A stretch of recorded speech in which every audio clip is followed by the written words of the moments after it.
No hay video del momento, sí está el audio, es lo que les vamos a presentar como en dos fragmentos, como de esos, muchos han interpretado que ha sido un regaño de la vicepresidenta a la fuerza pública. Fue en tono fuerte, fue en tono vehemente el reclamo que hace la vicepresidenta Francia Márquez, además ella es de allá, ella claro, es del ella departamento del Cauca.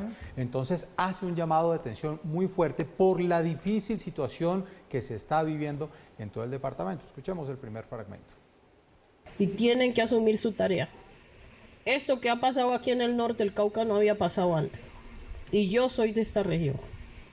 Eso de tener simultáneamente carros explotando en simultáneo en los distintos municipios, eso no había pasado antes. Entonces necesitamos sí o sí que nuestras fuerzas militares y de policía, señor viceministro, den respuestas y resultados concretos a eso. Yo no voy a seguir permitiendo que eso siga pasando.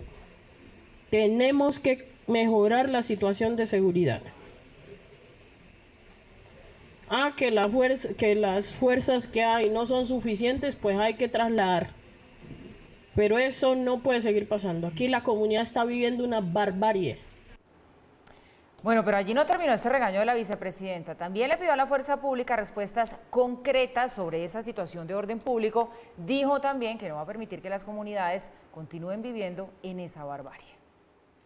Y en este gobierno donde yo soy vicepresidenta, eso no lo voy a permitir. Eso no va a seguir pasando.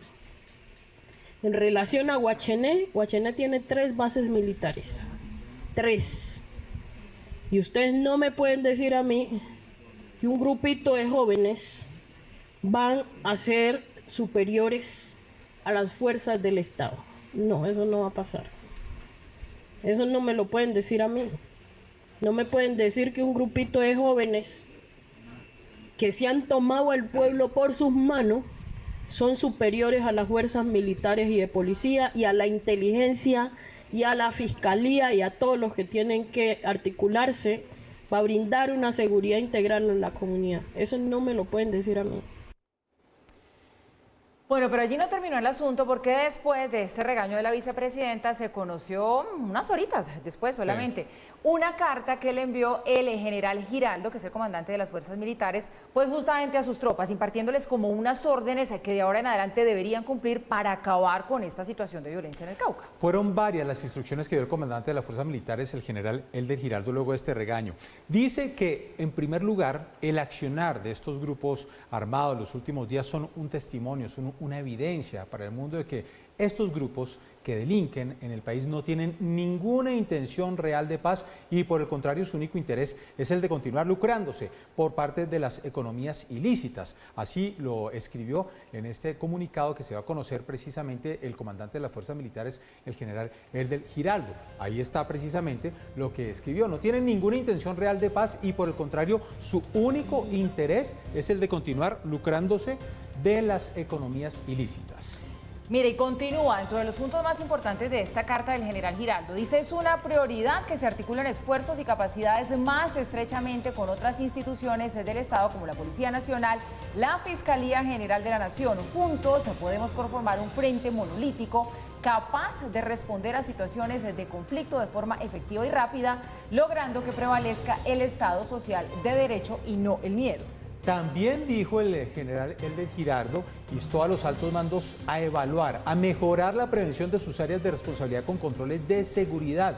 Realicen controles permanentes en los sitios donde sabemos que el peligro es mucho más constante y en donde se prevean acciones por parte de cualquier grupo armado organizado que tenga injerencia delictiva en las áreas de operaciones asignadas. Asegúrense de que las patrullas perimétricas se refuercen para detectar cualquier maniobra sospechosa.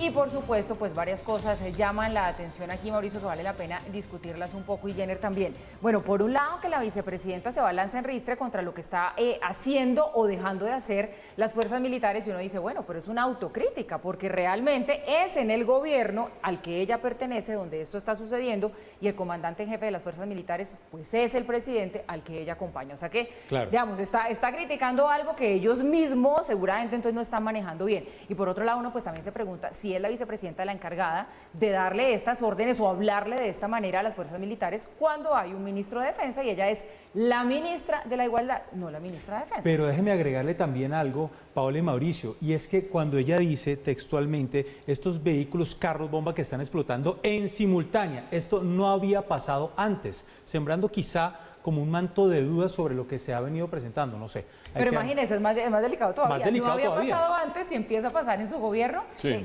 Muchas cosas como para entender aquí de la vicepresidenta, ¿no? Sí, agarremos por partes. Vamos a tratar de tocar 3 dimensiones por lo menos de lo que dijo la vicepresidenta. La primera de ellas tiene que ver con lo que dice Paula acerca de las funciones de la vicepresidenta. Cuando ustedes revisan la Constitución Política de Colombia y ven las funciones que se le atribuyen a un vicepresidente e incluso una modificación que hubo a esas normas o un desarrollo, no una modificación a la Carta Magna, sino un desarrollo de ese artículo en el año 2020, se dan cuenta que todas las funciones de la vicepresidenta o de un vicepresidente se pueden dividir en 2. Uno, reemplazar al presidente cuando haya una circunstancia de fuerza mayor, etcétera, etcétera. Y 2, las que le atribuya el presidente. Es decir, de ahí no se puede salir el vicepresidente, de lo que le diga el presidente o de lo que corresponda cuando vaya a reemplazar al presidente, si es que ese es el caso. Yo francamente no creo que el presidente de la República, Gustavo Petro, le haya dicho a la vicepresidenta que se vaya lanza en ristre contra las fuerzas militares o que se vaya contra la policía igualmente y que diga que aquí no hay patrullaje y que no están haciendo lo suficiente y que ella no lo va a tolerar en adelante. Pues uno puede estar de acuerdo con ella o no, pero en primera instancia sí sorprende que se esté tomando esa vocería con ese ímpetu cuando el presidente no le ha dicho que ese es su ámbito de trabajo. Como dice Paula, ella además de ser vicepresidenta, pues es la ministra de la Igualdad, no es la ministra de Defensa. Por lo tanto, ahí habrá un punto que quizás dentro del gobierno tendrán que revisar. Segundo punto, también es cierto que lo que ella está criticando es al propio gobierno del cual ella hace parte. Es decir, si está diciendo que la fuerza pública no está haciendo esto o no está haciendo lo otro, en últimas está diciendo o que no les están dando las órdenes desde el Ministerio de Defensa y desde la misma Presidencia de la República encarnada en Gustavo Petro, o que sí se están dando las órdenes, pero la fuerza pública no está respondiendo. Y ambas son de extrema gravedad, no solo en la ejecución de la política de seguridad, sino también en las fracturas que puede haber dentro del mismo gobierno. Y esa es la tercera dimensión que es muy importante. ¿Qué conllevan esas fracturas? ¿Qué conlleva el que la vicepresidenta tenga un tono y el presidente tenga otro tono frente a la política de seguridad? ¿Qué significa el que la vicepresidenta jale unas orejas que no ha jalado con tanto ímpetu el ministro de la Defensa?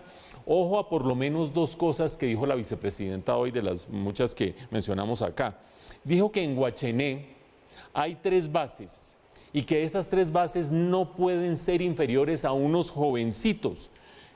Empecemos por el apelativo de unos jovencitos. Yo no sé qué estará sintiendo en este momento el Estado Mayor Conjunto de las FARC de que a sus miembros la vicepresidenta se refiera como unos jovencitos cuando el presidente se refiere a ellos como el Estado Mayor Conjunto y el ministro de la Defensa también.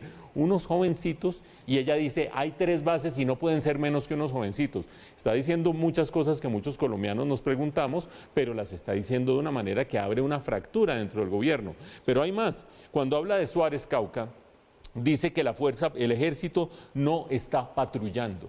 Aquí hemos dicho que ha habido un repliegue de la fuerza pública cuando se están avanzando en estas conversaciones con los distintos grupos ilegales. Y del gobierno dicen no hay tal repliegue, el gobierno sigue cumpliendo sus funciones, etcétera, etcétera. Bueno, pues vean lo que dice la ministra, dice la vicepresidenta y ministra de la Igualdad, dice en Suárez la fuerza pública no está patrullando.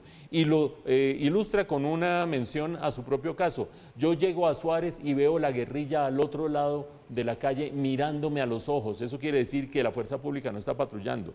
Creo yo que más allá de si aquí hay jalón de orejas, si es que se fue de lengua la vicepresidenta, si las funciones le corresponden o no le corresponden, se abre una fractura dentro del gobierno a la hora de ver qué hace con los grupos alzados en armas. Entre otras cosas porque ya trascendió a la vicepresidenta, lo veíamos en la nota, el general Giraldo ha dicho, aquí hay grupos que no tienen voluntad de paz, algo que no ha dicho ni el comisionado de paz, ni el mismo presidente, ni el ministro de la Defensa, a veces como que sí, a veces como que no. Esto seguirá, esta novela seguirá adelante y la seguiremos reportando.